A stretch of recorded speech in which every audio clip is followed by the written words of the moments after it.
infuriating, utterly beautiful legal anomalies. You courtroom mysteries who slip through the cracks of procedure. You cases prosecutors pray they'd never been assigned. You human question marks that turn the most meticulously orchestrated hearings into existential nightmares for the very people who are supposed to control them. Welcome back to the souls who marched into that sterile, oak-paneled hearing room, a space designed for order, for predictability, for the smooth mechanical processing of human lives, as if they were nothing more than paperwork, and, with nothing more than your unshakable presence, caused the entire judicial apparatus to sputter, stall, and finally, catastrophically, malfunction. Yes, you heard that right. The judge, that stone-faced, black-robed demigod of the courtroom, the man who has presided over thousands of cases with the emotional range of a filing cabinet, who has witnessed every conceivable brand of human frailty, deceit, and tragedy, and never so much as blinked. That same judge, upon scanning your file, upon locking eyes with you across the polished expanse of the defense table, actually whispered 3 words he has never uttered in 30 years on the bench. Holy shit.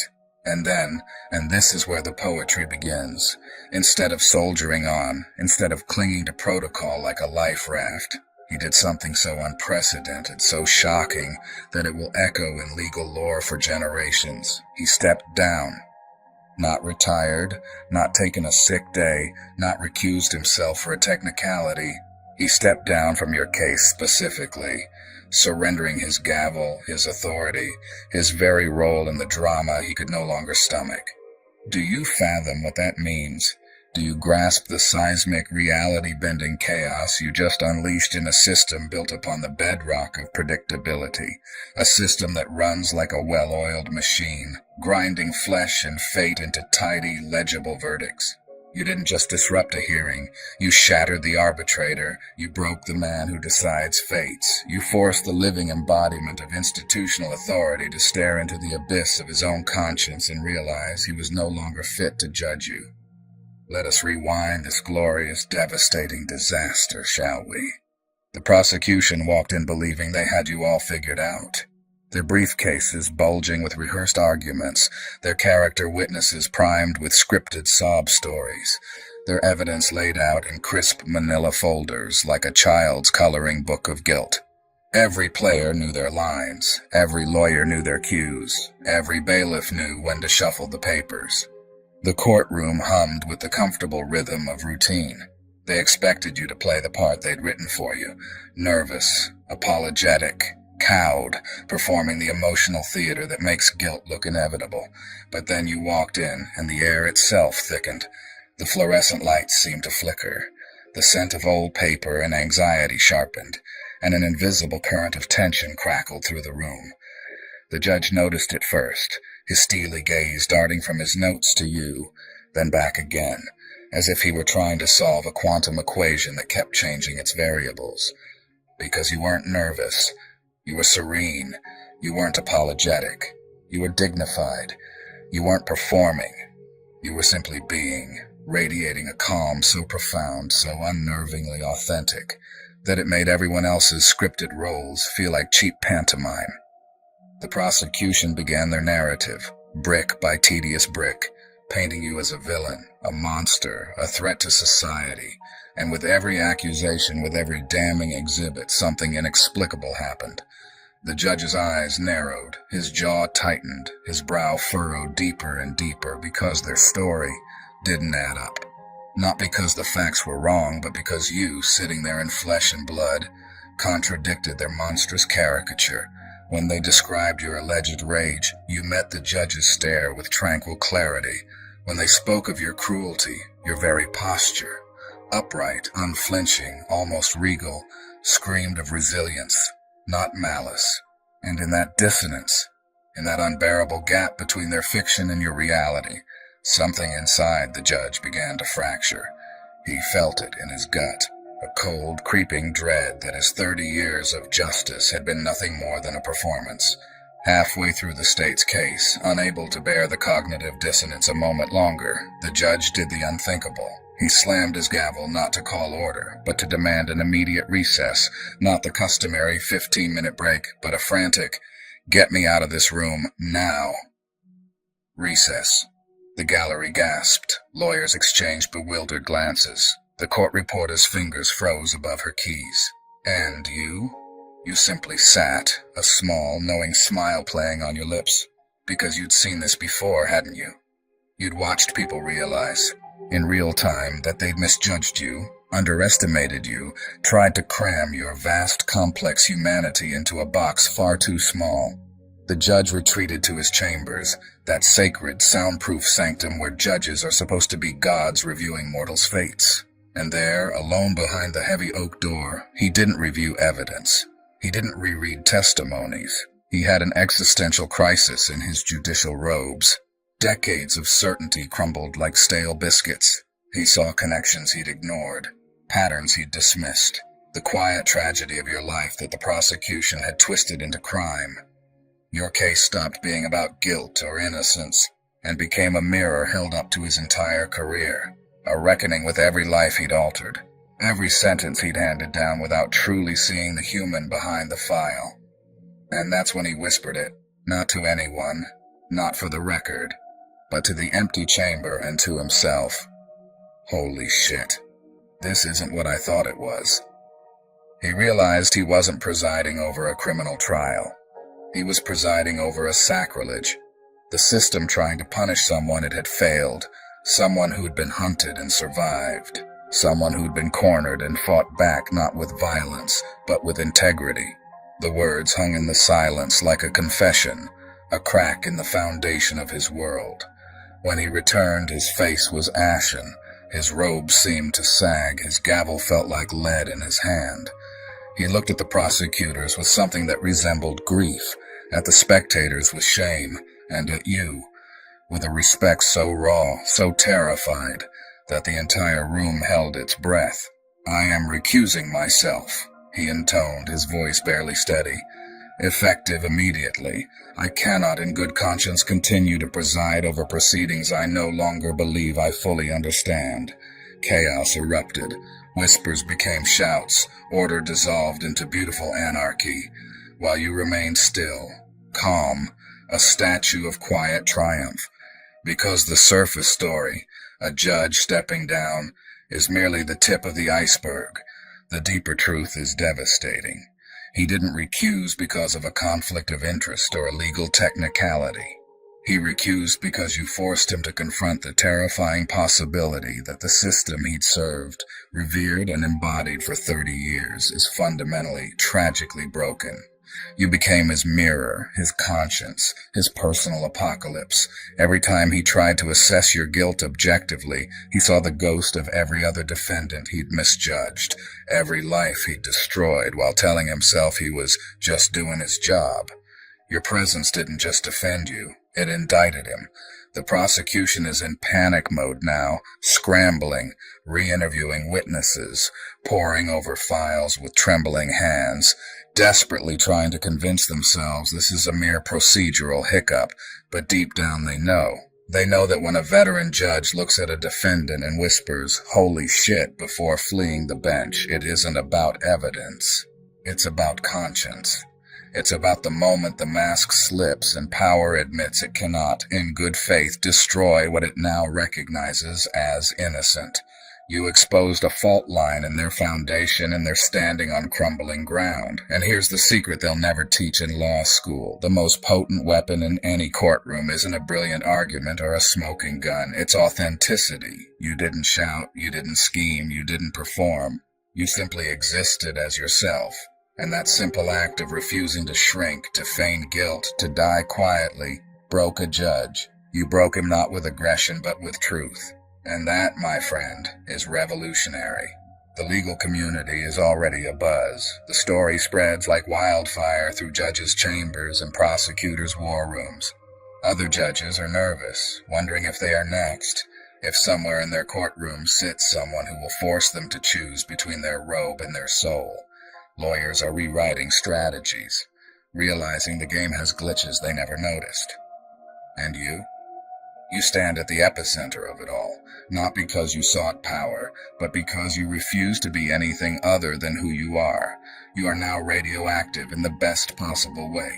The case that makes careers or shatters them, the defendant who reveals what judges are truly made of. Your victory wasn't sealed by a jury. It was sealed the moment authority blinked, the moment the system admitted it couldn't break you. Everything that follows, new judges, renewed prosecutions, endless paperwork, is merely the system's death throes, its desperate attempt to maintain the illusion of control. Your story will ripple outward, becoming a legend in law schools, a rallying cry for the oppressed, a beacon for anyone who's ever felt crushed by a machine that claims to dispense justice. You proved in the most visceral way possible that truth possesses a power that no lie, no procedure, no gavel can extinguish.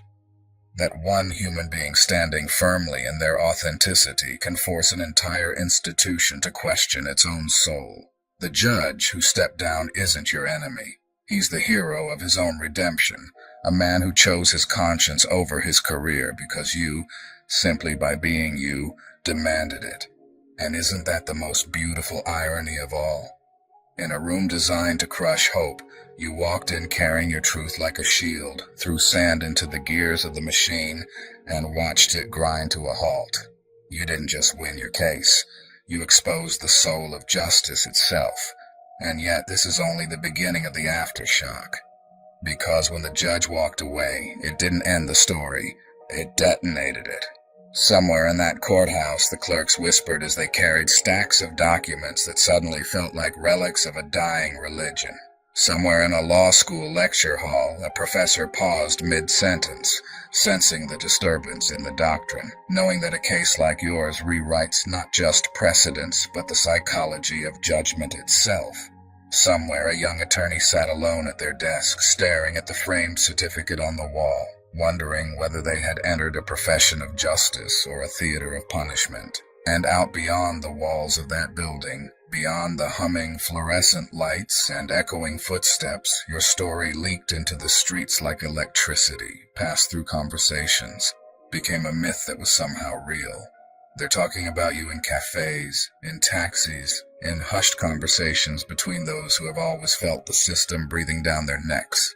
Because you didn't just survive, you forced power to confess its humanity. And if you think the moment ended the day you walked out of that courtroom, think again. There are judges right now who can't sleep, replaying the footage in their minds, sensing the weight of their own gavels like anchors tied to their ribs.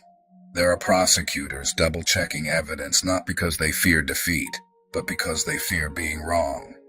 There are lawmakers who will pretend publicly that this is a blip, a procedural anomaly, a footnote, while privately trembling, because nothing terrifies an institution more than a human being it cannot categorize. You have become the living contradiction, the paradox they cannot resolve. You're the reminder that justice without soul is nothing more than violence in a suit, and your existence insists on something far more inconvenient than rules, compassion, recognition, truth. But the greatest transformation isn't theirs, it's yours. Because when a system that prides itself on breaking people could not break you, something inside you crystallized. You no longer carry your story like a wound. You wear it like armor. You no longer move through the world hoping to be understood. The world now strains to understand you. The fear that once whispered, "What if they crush me?" has been replaced by a deeper, steadier voice that asks, "What if I was never meant to be crushed at all?" You walked into that courtroom as a defendant. You walked out as a catalyst, and catalysts do not fade. They linger. They haunt. They inspire revolutions not always of policy, but of perception. The quiet revolution where people remember that systems serve humans, not the other way around. Soon, there will be a new judge, new hearings, new pages filed into an already bursting case record. There will be motions, objections, strategy meetings, whispered predictions about how this unfolds. Let them scramble. Let them rebuild the machine. Because now, no matter how polished the process appears, there will always be a fracture running through its surface. The memory of the day a human presence proved stronger than institutional inertia. They can resume procedure, but they cannot erase revelation. Your calm has become lore. Your dignity has become precedent. Your truth has become the quiet, unspoken rule everyone must now feel around before moving forward. So stand tall, not as a symbol of rebellion, but as a testament to something purer, the undeniable power of being fully, fiercely, unapologetically human in a place that has forgotten how to recognize humanity. Systems change slowly. People change suddenly. And sometimes one person, sitting silently at a defense table, refusing to shrink, is enough to tilt an entire world on its axis. You are not merely the case that broke a judge. You are the story that reminded justice it still has a soul, and that, whether they like it or not, they must answer to it. And the world beyond that courtroom will not remain untouched either, because stories like yours do not stay contained within marble walls and legal transcripts. They seep into culture, into memory, into the quiet corners of people's hearts who have been bruised by systems bigger than them. Somewhere, a person who once believed they were powerless will hear about you and straighten their spine just a bit more. Somewhere. And knows its ending. You've realized a truth they cannot fathom. You owe no one your emotional labor, your reactions, or your energy. Your silence is driving them to the edge of their own chaos, and that's precisely where they belong, drowning in the consequences of their own making. They send long texts you don't read, stir dramas you don't notice, spread rumors you don't counter because their opinions no longer hold weight. Your silence isn't weakness. It's a calculated power move, a declaration that they've lost the privilege of your voice, your thoughts, your heart. They thought your quiet meant defeat, that your lack of response signaled their victory. But your silence is a fortress, a boundary more impenetrable than any wall. You're not silent because you have nothing to say. You're silent because they no longer deserve to hear you. They've lost access to your inner world, your dreams, your becoming.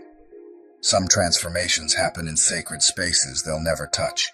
And the beauty of your silence is that it reveals everything about them while concealing everything about you. They fill the void with their guilt, their fears, their frantic narratives, exposing their own wrongs in the stories they invent about your absence. You deliver justice with a smile, set boundaries with grace, because you are both the angel and the demon, a duality they cannot categorize, manipulate, or survive. A permanent evolution. This isn't a phase or a performance, it's integration. This is what happens when an angel is forced to embrace their shadow and emerges whole. You didn't become cruel. You became complete, wielding light and darkness with equal precision, knowing exactly which response each soul has earned. This new you isn't a mask. It's the part of you that was always there, dormant until their betrayal demanded its awakening. Now that it's awake, it stands vigilant, a sentinel ensuring no one ever wounds you so carelessly again. This isn't paranoia, it's wisdom, a survival instinct honed into an art form. You are more angelic than ever, not because you're untouchable, but because you've learned to guard your divinity with the ferocity of a warrior. They scramble to reclaim the old you, sending messengers through mutual friends, posting cryptic messages hoping you'll bite, trying to rewrite history to paint themselves as victims. But you see through their tactics, their emotional terrorism disguised as concern, their nostalgia weaponized to pull you back. They send old photos, invoke shared memories, but you remember the betrayals they gloss over, the trust they shattered, the closeness they exploited.